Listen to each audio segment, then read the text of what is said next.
வாழ்க வையகம், வாழ்க வளத்துடன் உலகெங்கும் இருக்கும் மாயம் பக்தி குடும்பத்தினருக்கு டாக்டர் டிவைன் தினேஷன் அன்பான வணக்கங்கள். முதல்ல எல்லாருக்குமே தமிழ் புத்தாண்டு வாழ்த்துக்கள் 2026. இதுதான் ஆக்சுவல் நியூ இயர். நம்மளுடைய பழைய சிவிலைசேஷன் நீங்கள் எங்கே பார்த்தீங்கன்னாலும் நம்ம வந்து ஜனவரி 1 கொண்டாட மாட்டோம். இந்த மாதிரி அவங்கவுங்க நாட்டுக்கு ஊருக்கு கல்ச்சருக்கு ஏற்ற மாதிரி ஒரு நியூ இயர் இருக்கும். இதுதான் நம்மளுடைய ஆக்சுவல் நியூ இயர். ஸோ எல்லாருக்கும் புத்தாண்டு வாழ்த்துக்கள். உங்கள் ராசிக்கு பொறுத்தவரை ஒரு சின்ன தெளிவு ஒன்று கொடுத்துட்றேன். என்னென்னா, நம்ம வந்து பஞ்சாங்கம் படிப்போம், ஒவ்வொரு புத்தாண்டுக்கும் பஞ்சாங்கம். அதில் மெயினாக யாருன்னு பார்த்தீங்கன்னா ராஜானா குரு. இந்த வருஷத்துக்கு இது வந்து பராபவ வருஷம்னு சொல்லுவோம். இதில் வந்து ராஜா குரு, மந்திரி செவ்வாய், சேனாதிபதி சந்திரன். இது வந்து ஆற்காடு பஞ்சாங்கம் முறைப்படி, சரிங்களா? இதனால் இதில் நம்ம கவர்மெண்ட் ரூல்ஸ் அண்ட் ரெகுலேஷன்ஸில் நிறைய சேஞ்சஸ் வரப்போகுது. நம்மளுடைய உணவு தட்டுப்பாடுகள், பண பரிவர்த்தனை, போர்கள், இது சம்மந்தமாக நிறைய விஷயம் நடக்க போகுது. உலக லெவலில் நிறைய விஷயம் நடக்க போகுது. அதையும் சொல்ல போகிறேன் கொஞ்சம். மெயின் என்ன, உலகம் என்ன நடந்தால் என்ன, முதல்ல நம்ம வாழ்க்கை எப்படி போக போகுது. ஸோ அந்தந்த ராசிக்காரங்க உங்கள் ராசிக்கு என்னென்ன மெயினான விஷயங்கள், எதெல்லாம் முக்கியமான தகவல்கள், படிப்பு, வேலை, கல்யாணம், இந்த மாதிரி முக்கியமான விஷயங்கள்லாம் என்னென்ன, அதில் எதுலலாம் நம்ம கொஞ்சம் உஷாராக இருக்கணும், எதுலலாம் ஒன்றும் வீரியமாக இறங்கி செயல்படணும், இதுக்கு எந்தெந்த கடவுள் வழிபாடுகள் நல்லது, என்னென்ன பரிகாரங்கள், அதுவும் ஒரு ஜென்ரலாக உங்கள் எல்லாத்துக்குமே இதில் சொல்கிறேன். இதை கடைபிடிச்சிட்டு வர இந்த தமிழ் புத்தாண்டு உங்களுக்கு ஒரு சிறப்பான புத்தாண்டாக அமையும். கன்னி ராசி, கன்னி லக்னம், இந்த தமிழ் புத்தாண்டு எப்படி இருக்குது? சூப்பராக இருக்குங்க. நம்மளுக்கு வந்து கொஞ்சம் சின்ன தடங்கல்கள் இருந்திருக்கும். ஏன்னா நம்ம சனி பகவான் வந்து 7ஆம் பாவையை பார்க்கறதுனால ஒரு தடங்கள் இருக்கும். கன்னி ராசி லக்னத்தில் இருக்க மக்கள், ஸ்டூடெண்ட்ஸாக இருந்தாலும் சரி, வேலைக்கு போகிறவங்களாலும் சரி, வழக்கத்துக்கு அதிகமாக கொஞ்சம் தூங்குவாங்க. லைட்டாக சோம்பேறித்தனம் இருக்கும். அங்கங்கே காலில் இடிச்சுப்பாங்க. இந்த இஷ்யூலாம் இருக்கும், சரிங்களா? சனி பகவான் பார்க்கறதுனால இதுக்கான பரிகாரங்கள் நான் கடைசியாக சொல்கிறேன். ஆனால் அதுக்கு முன்னாடி எந்தெந்த விஷயம் நம்மளுக்கு சிறப்பாக இருக்குது, அதை எதை பிடிச்சா நம்ம நல்லா முன்னேறலாம் அப்படின்னா, நீங்கள் வந்து இப்போதைக்கு இன்வெஸ்ட்மெண்ட்டுக்கு டைம் ரொம்ப சூப்பராக இருக்குது. நீங்கள் ஏதாவது நகை வாங்கணும், வீடு வாங்கணுன்னா, பிஸ்னஸ் ஆரம்பிக்க போகிறேன், நான் இப்போ ஒர்க் பண்ணுறேன் ஆனால் ஒரு பிஸ்னஸ் ஆரம்பிக்கலான்னு சொல்லிட்டு நான் ட்ரை பண்ணுறேன், இப்போ தங்கம் வெள்ளி விலைலாம் ரொம்ப ஏறுது, நான் வந்து அதை வாங்க போகிறேன் அப்படின்னா இன்வெஸ்ட்மெண்ட்டுக்கு சரியான டைம், சரிங்களா? இது ஒன்று. மற்றபடி நீங்கள் எது தொட்டாலும் ஜெயிக்கிற நிலமையில தான் இருக்கீங்க. இப்போ படிக்கிற குழந்தைங்க படிப்பாக இருக்கட்டும், இல்லை எனக்கு வந்து இந்த மார்க் வாங்கிட்டேன், இந்த காலேஜ் டஃப்பு, ஆனாலும் எப்படியும் ஏதோ ஒரு விதத்தில் நான் உள்ளே போய்டுவேன்னா தாராளமாக. அதுவும் நீங்கள் ப்ரைவேட் காலேஜெலாம் டார்கெட் பண்ணால் ஈஸியாக போகலாம். கவர்மெண்ட் காலேஜ் ஏதோ ஒரு விதத்தில் உங்களுக்கு அது கிடைக்கிறதுக்கு ஹெல்ப் ஆகும். ட்ரை பண்ணி பாருங்கள். இது வந்து படிக்கிற குழந்தைங்களுக்கு. இன்னொன்று, வேலைக்கு போகிறவங்களும் புதுசாக ஒரு ஜாப் ரோலுக்கு நான் ட்ரை பண்ணுறேன், புதுசாக நான் இன்க்ரிமெண்ட்டுக்கு ட்ரை பண்ணுறேன், இல்லை இப்போ ஒரு ஜம்ப் அடித்தேன்னா எனக்கு வந்து சேலரி ஹைக்கு வரும்னா தாராளமாக பண்ணலாம். முக்கியமாக வெளிநாடுக்கு எதனா ட்ரை பண்ணுறீங்கன்னா தாராளமாக பண்ணுங்கள். ஒன்றும் இல்லைங்க, நீங்கள் வெளிநாடுக்குன்னா அப்போ எந்த நாடை டார்கெட் பண்ணுறீங்கன்னா அந்த நாட்டோட கம்பெனி இந்தியாவில் இருக்கா, உலகத்தில் இருக்க எல்லா பெரிய கம்பெனிகளுடைய பிரான்ச்சும் எப்படி இந்தியாவில் இருக்கும், சரிங்களா? ஃபஸ்ட்டு அந்த பிரான்ச் வழியாவது போக ட்ரை பண்ணுங்கள். அது அப்படியே படிப்படியாக உங்களை அந்த நாட்டுக்கே கொண்டு போயிடும். இது ஒன்று. மற்றபடி கையில் காசு நிற்குங்க. கையில் வந்து ஏற்கனவே இப்போவே நீங்கள் டல்லாக இருந்தாலும் கையில் காசு இருக்கும். அந்த காசு வந்து உங்களை தெம்பாக வச்சுருக்கோம். மற்றவங்களும் உங்களை அப்படியே பொறுப்பாக பார்த்துப்பாங்க. ஏன்னா கையில் காசு இருக்குது. அந்த காசு வந்து தொடரும். அது ஏன்னா நம்ம இது சொல்லும் போது கொஞ்சம் என்னடா இதுன்னு இருக்கும். ஆனால் உண்மை என்னென்னா, கையில் காசு இருந்தாலே பாக்கெட்டில் ஒரு 10,000 ரூபாயோட சுற்றுங்களேன், ஆட்டோமேட்டிக்காக நெஞ்சு நிமிரும். பாக்கெட்டில் வெறும் கிழிஞ்ச 10 ரூபா இருந்தால் ஆட்டோமேட்டிக்காக கீழே போயிடும்.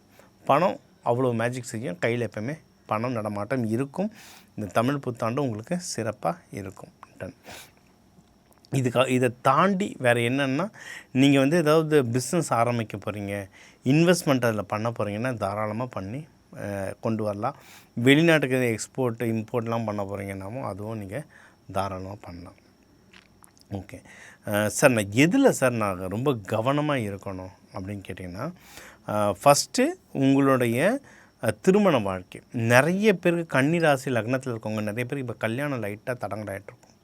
இல்லை ஏற்கனவே கல்யாணம் ஆனவங்களுக்குள்ளே ஏதாவது ஒரு அன்கம்ஃபர்டபிலிட்டி நடந்துகிட்ருக்கும். ஏன்னா ஒன்றும் இல்லை, 7ஆம் வீட்டில் சனி பகவான் இருக்கார். அவ்வளோதான். அது அந்த சனி பகவான் தாக்கத்தை குறைக்கணும். என்ன பண்ணுறது, கல்யாணம் ஆகாதவங்களாக இருந்தால் பொண்ணு வீடு மாப்பிள்ளை வீடு போகும்போது நல்ல நாள் பார்த்துப்போங்க.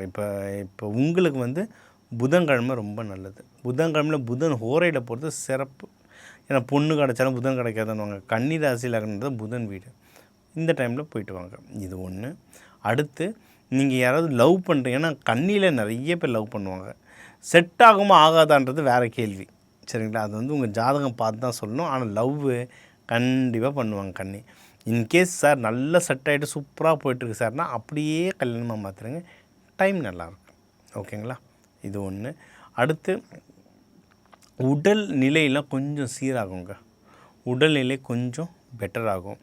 இந்த ஹஸ்பண்ட் ஒய்ஃபு பிரச்சனையை ஒரு டிசம்பர் 5க்கு அப்புறம்லாம் சார் இன்னும் 6 மாதம் சார் இருக்குது சார் அப்படின்னீங்கன்னா, சரி இவ்வளோ கஷ்டப்பட்டோம், இன்னும் கொஞ்ச நாள் ஒன்றும் இது பண்ணுங்கள். டிசம்பர் 5க்கு அப்புறம்லாம் ரொம்ப சுமூகமாகிடும். ஓகேங்களா, அதனால் இது வந்து ஹஸ்பண்ட் ஒய்ஃபுக்குள்ளே மட்டும் இல்லை, நீங்கள் வந்து கம்பெனியில் யாருன்னா பார்ட்னர்ஸ் இருக்காங்க, கூட வேலை செய்கிறவங்க, இவங்கக்கிட்டேயும் இந்த ஒரு சுமூகமான நிலைமையெல்லாம் உங்களுக்கு சீக்கிரம் டிசம்பர் 5க்கு அப்புறம்லாம் உங்களுக்கு தாராளமாக வந்துடும். ஓகேங்களா, மற்றபடி உங்களுக்கு வந்து குடும்பத்தோட சப்போர்ட் நல்லாயிருக்கும். நீங்கள் பிஸ்னஸ் ஆரம்பிக்கிறீங்களோ, கல்யாணம் பண்ணுறீங்களோ, இல்லை இப்போ ப்ரெக்னன்சிக்கு ஹாஸ்பிட்டலில் கூப்பிட்டு போகிறது வருது, இல்லை கை குழந்தை இருக்குது அதை பார்த்துக்கிறதுக்கு அம்மாவோ மாமியாரோ யாருன்னா வருவாங்க. அதுமாதிரி உங்களுக்கு குடும்பத்தில் வந்து சரியான சப்போர்ட் வரும். உங்களுக்கு எங்கே டிஸ்டர்ப் ஆகணும், தூக்கம் டிஸ்டர்ப் ஆகும். தூக்கமே இருக்காது, பயங்கர. எய்தர் நீங்கள் வந்து ஜாதகம் நல்லா இருந்ததுன்னா உங்களுக்கு வேறு ஷிஃப்ட்டில் போட்டு அப்படி போட்டு ஒரு வழி பண்ணுவாங்க, தூக்கம் மிஸ் ஆகிடும். ஜாதகம் சரியில்லைன்னா எல்லாமே இருக்கும், ஆனால் பெட்டில் படுத்து அப்படியே உட்காந்து ஃபேனையே பார்த்துட்ருப்போம், இல்லை மேலே ரூஃபையே பார்த்து உட்காந்துருப்போம், தூக்கம் வராது. அந்த மாதிரி நேரத்துலலாம் நீங்கள் ஒன்றும் இல்லை, சிம்பிளுங்க. நீங்கள் இந்த அருகம்பில் பவுடர் இருக்குல்ல, அது எதனால் தலகாணி கீழே வச்சுட்டு தூங்குங்க. அப்படி இல்லைன்னா நல்லெண்ணெய் தொப்புளில் தடவிட்டு தூங்குங்க. தொப்புளில் லைட்டாக அந்த குழி ரொம்புற மாதிரி நல்லெண்ணெய் வச்சுட்டு அதுக்கப்புறம் அப்படியே தூங்குங்க. சரிங்களா சார், சாஞ்சா பெட்டில் என்ன ஆகிடும்லாம் என்ன கேட்கக்கூடாது. அதுக்கு ஏன்னா ஷீட்டை இல்லை வேறு எதுனா துணியை போட்டு அது மேலே படுத்து இது பண்ணுங்க. இது பண்ண தூக்கம் நல்லா வரும். உடம்பு இன்கேஸ் ரொம்ப சில்லுன்னு ஆகிடுச்சுன்னா ஒரு 3-4 நாள் பண்ணாமல் விட்டுட்டு அதுக்கப்புறம் பண்ணலாம். ஓகே, இல்லை லைட்டாக எண்ணெய் தடவிக்கலாம், அவ்வளோதான். பண்ண தூக்கம் நல்லா வரும். சில வெளிநாடு உறவுகள் இல்லை வெளிநாட்டுக்கு போகிற வாய்ப்புகள் எதுனா உங்களுக்கு தடைப்பட்டு இருந்தால் அதெல்லாமும் இது வந்து கிளியர் பண்ணி கொடுக்கும். பண வரவெல்லாம் நல்லாவே இது கிளியர் பண்ணி கொடுக்கும். தொப்புள்ன்றது மணிப்பூரக சக்கரங்க. ஓகேங்களா, அதனால் காலபுருஷனுக்கும் பார்த்திங்கன்னா கன்னி வீடு வந்து வயிறு. அதனால் நீங்கள் இதை உங்களுடைய உடல் உறுப்பை நீங்கள் பலப்படுத்த உங்களுக்கு எல்லா விஷயங்களுமே தானாக கைகூடும். இதுதான் உண்மை நிலை. ஓகேங்களா, இதில் ஒன்றும் என்னுடைய வாழ்க்கை ஒன்றும் சிறப்பாக இருக்கணும் சார், நான் இந்த வருஷம் எந்த கடவுளை நான் போய் வழிபடணும் அப்படின்னு கேட்டிங்கன்னா, பெருமாளை லக்ஷ்மி தாயாரோடு வழிபடுங்க, சூப்பராக இருக்கும். அடுத்து வந்து கன்னிமார் தெய்வங்கள், கன்னி ராசி கன்னிமார் தெய்வங்கள், பெண் தெய்வங்கள், அதான் வயலோரம் இருக்கும், பச்சை மண்ணெலாம் பார்த்திங்கன்னா வயலோரம் இருக்கும். இந்த பெண் தெய்வங்களை வழிபட சக்கரை பொங்கல் வச்சு அங்கே வர ஜனங்களுக்கு அதை அன்னதானமாக கொடுக்க இந்த தமிழ் புத்தாண்டு வந்து உங்களுக்கு ஒரு சிறப்பான புத்தாண்டு அமையுங்க. இப்போ இந்த தமிழ் புத்தாண்டு ஏப்ரல் 14 தமிழ் புத்தாண்டு பராபவ வருஷத்துக்கு எப்படி இருக்குன்றதை நம்ம சொல்லியிருக்கோங்க. சரிங்களா, அது சொல்லி 12 கோடி தமிழர்கள், ஒரு ராசிக்கும் ஒரு கோடி பேர், இவங்க எல்லாருக்குமே பொதுவான விஷயங்கள்லாம் சொல்லியிருக்கேன். எப்படி வாழ்க்கை இருக்கும், பணம் எப்படி இருக்கும், வேலை, பிஸ்னஸ், உங்கள் திருமணம் பற்றி, உங்களோட ஹெல்த் விஷயங்கள் பற்றி, ஃப்ரெண்ட்ஸ் யார் உங்களுக்கு ஹெல்ப் பண்ணுவா, யார்கிட்ட ஜாக்கிரதையாக இருக்கணும், இதெல்லாம் பொதுவாக சொல்லியிருக்கேன். உங்களுக்கு வந்து ஒன்றும் அக்யூரேட்டாக எனக்கு தெரியணும் சார். ஏன்னா நிறைய பேர் நான் லாஸ்ட் கமெண்ட்டெல்லாம் பார்த்தேன், இப்போ ரிஷபத்தில் மாந்தி இருந்தால் என்ன பயன், இதெல்லாம் கேட்டீங்க. இதெல்லாம் ஒவ்வொரு ஜாதகம் பொறுத்து நிறைய மாறுங்க. சரிங்களா, நீங்கள் வந்து உங்கள் ஜாதகத்தை கொடுத்து ஒரு கன்சல்டேஷன் எடுத்துக்கிட்டிங்கன்னா ஒன்றும் தெளிவாக இதில் வந்து நம்ம சொல்லலாம்.